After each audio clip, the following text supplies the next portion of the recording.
এর জন্য দুটো গয়না বানানো হয়েছে, মাকে দেয়া হবে। তো মার পছন্দ হয়েছে কিনা দেখো, মা খুলো। ঠিক আছে।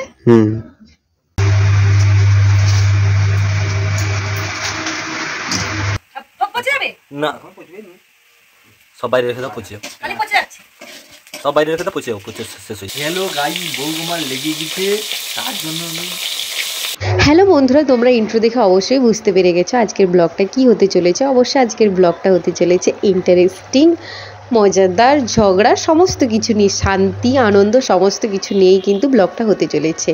আর এই যে দেখো, আমি আর আমার বর বেরিয়ে পড়েছি কোথায়, সোনা দোকানের উদ্দেশ্যে। অ্যাকচুয়ালি শাশুড়ি মা অনেক দিন থেকে বলছিলেন যে ওনার হচ্ছে গিয়ে শাখা পলা নেই, তো মানে ছেলে চাকরি করে, ছেলেকে অনেক দিন থেকে বলছিল, বাট ছেলে এতটাই করেনি।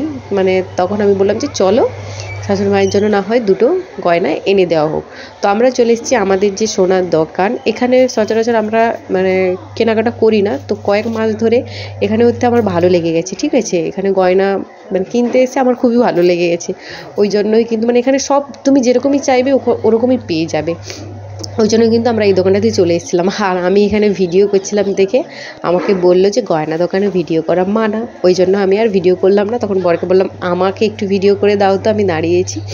আর এই যে দেখছো আমার বরের এই স্বভাবটা আছে, যেখানেই যাক না কেন ছোট বাচ্চা মানে বাচ্চাগুলো ওকে দেখে ওর কাছে চলে আসবে, ওর কাঁধে পড়ে থাকবে, মানে এতটা অ্যাডোরেবল না কি বলবো। আর আমার বড় বাচ্চা দেখলে মানে সমস্ত কিছু ভুলে যায়। ওর কার বাচ্চা আমি জানি না, মোটামুটি এর কাছে চলে এসছে আর এও নিয়ে করে আদর করছে। আর এই যে দেখো মানে অনেকটাই সোনা দোকানে ভিড় ছিল, যার কারণে অনেকটাই আমাকে লাইন দিয়ে দাঁড়াতে হয়েছিল। অবশেষে আমি লাইন পেয়েছি। আর বরকে মানে বর কিছু একটা বলছিল, তো বরকে বলছিলাম আর কি। তো সোনা দেখতে দেখতে হঠাৎ করে আমার একটু সীতাহার নিতে ইচ্ছা করলো, তো বরকে বললাম যে আমাকে একটা কিনে দিবে। তো বর বললো দেখো যেটা পছন্দ হয়। তো শাশুড়ি মায়ের জন্য গয়না আনতে এসে নিজেই একটা গয়না নিয়ে নিলাম। তো যেহেতু বর বললো সামনে অ্যানিভার্সারি আছে তো নিয়ে নাও, ওই জন্যই কিন্তু নিয়েছিলাম গয়নাটা, যেহেতু অ্যানিভার্সারি। তো অ্যানিভার্সারিতে আমাকে গিফট দিয়েছিলো। মানে এটা আমরা যেদিন শাশুড়ি মায়ের জন্য সোনার গয়না নিই ওই দিন কিন্তু আমি নিইনি। তো অনেক কিছু দেখার পরে বর বললো নাও, কিন্তু পরে বললো যে না থাক, এখন হচ্ছে গিয়ে নিতে হবে না, পরে নিবে। তো আমার পছন্দ হয়েছিল হারটা, কিন্তু আমি কি নিতে পারিনি, ওই জন্য মনটা একটু খারাপ ছিল। বাট পরে যে আমার বর আমার জন্য নিয়ে এসে আমাকে সারপ্রাইজ দেবে, সত্যি সেটা ভাবতে পারিনি। আর দেখো সোনা টোনা নিয়ে চলে এসেছিলাম। তো ওই গয়নাটা নিতে পারছিলাম না বলে আমার মন খারাপ হচ্ছিল, তো একটু রাগ হয়েছিল। আর বরের এখানে রাগ ভাঙানোর এটা দেখবে তোমরা। তো মানে শাশুড়ি মায়ের জন্য দুটো গয়না নিয়ে চলে এসেছিলাম। তো এসে করে কিন্তু দেখো রান্নাবান্না করতে লেগে গেছি।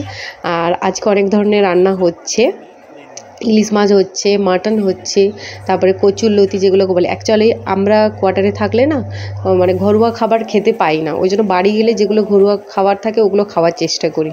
আর এখানে আমি রান্না করছি আর বরের সাথে ঝগড়া করছি।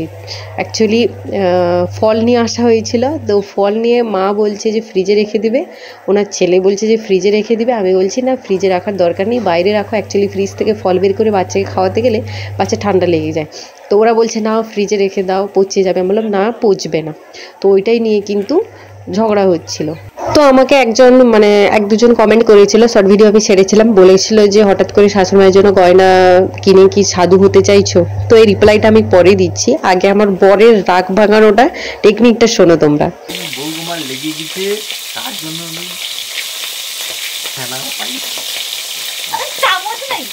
হ্যালো গাইস, মাটিতে চামচটা পড়েছি।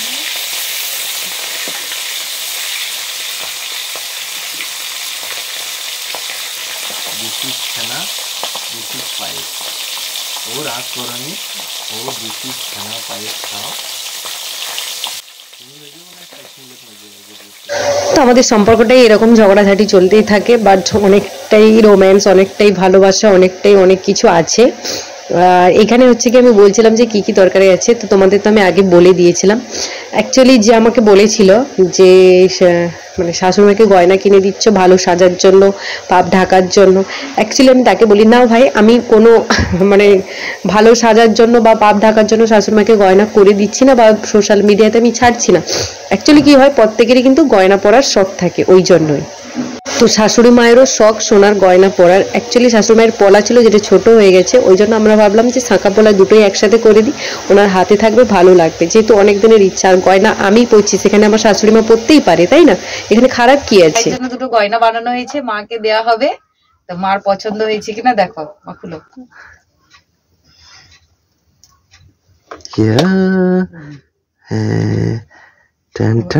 পছন্দ হয়েছে? পছন্দ হয়েছে। আরেকটা হ্যাঁ, হাতে উঠিবা।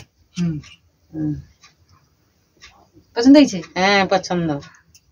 মন থেকে বললেন পছন্দ হয়েছে? আসলে গয়নাটা বড় কথা নয়, এই যে শাশুড়ি মায়ের হাসটা দেখলে না, এটাই অনেক বড় কথা। তো যে যা বললো এত কানে নেওয়ার দরকার নেই। আমার তো দিয়ে করে মন শান্তি হয়েছে, মাও খুশি হয়েছে, এটাই অনেক। তোমাদের কেমন লাগলো জানিও।